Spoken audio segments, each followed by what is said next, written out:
that a good look for the former president to have boxes in a bathroom? I don't know. Is it a good picture to have boxes in a garage that opens up all the time? A bathroom door locks.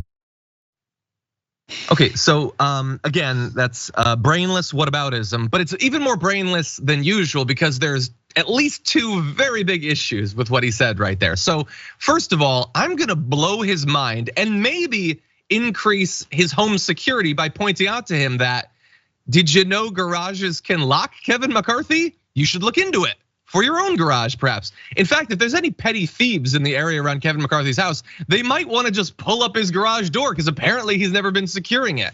And by the way, Biden has specifically said that the Corvette is in a locked garage, so it's not like it's sitting on the street.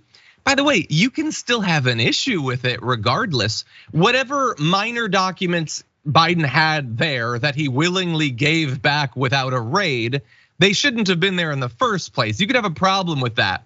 But the garage door part of that, Benny, isn't even the biggest problem. His defense of Trump having many boxes in a bathroom is that bathrooms can lock. But as many people probably have already gotten to mentally, and Miles Dyer points out, yeah, from the inside. So I suppose when you're sitting on the can and reading about plans to invade Madagascar, yes, you can lock the door, and you'll probably want to because nobody wants to accidentally barge in on that. But how are you gonna lock it when you're outside of the bathroom? What bathroom locks from the outside? And is he implying that they routinely lock the bathrooms at Mar-a-Lago from the outside? That's not generally how bathrooms work in resorts. Benny, what do you think?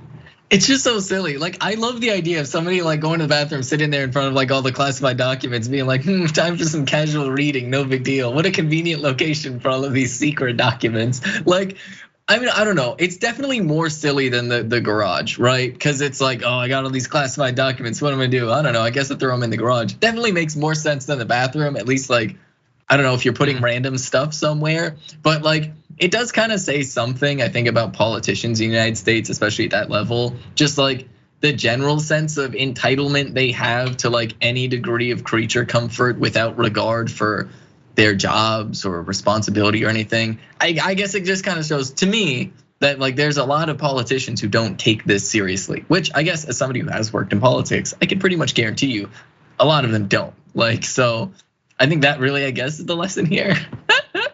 Yeah, I don't like them being in the garage either, but I think we can all agree that the bathroom is worse.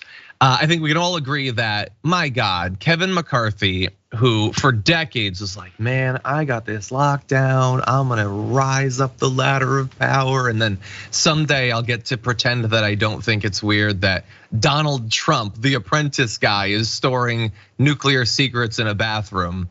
Look, nobody buys that. It's super weird to do that. And honestly, like just in terms of interpretation, if Biden puts some boxes in a bathroom, in a garage, it implies to me that he probably didn't know that there were classified documents in there. He was just storing stuff where you store excess stuff that you don't particularly care about, which is a garage. That's what you do. To store boxes in a bathroom, that does not imply that just you don't care. That implies that you've got so much stuff that you're storing that, like a hoarder, you just have to make do with the space that you have at that point, and it does not reflect well on him. Sorry, Kevin McCarthy, you're gonna have to do a little bit better than that. None of these defenses, by the way, mean anything in a courtroom setting. None of the whataboutism is going to matter when it comes time to do the actual trial. For more political news, breakdowns, interviews, stories of activism, and me trying my hardest to care about the occasional big celebrity news story, subscribe to our YouTube channel at youtube.com/thedamagereport. And you can ring the bell wherever it is so you don't miss anything.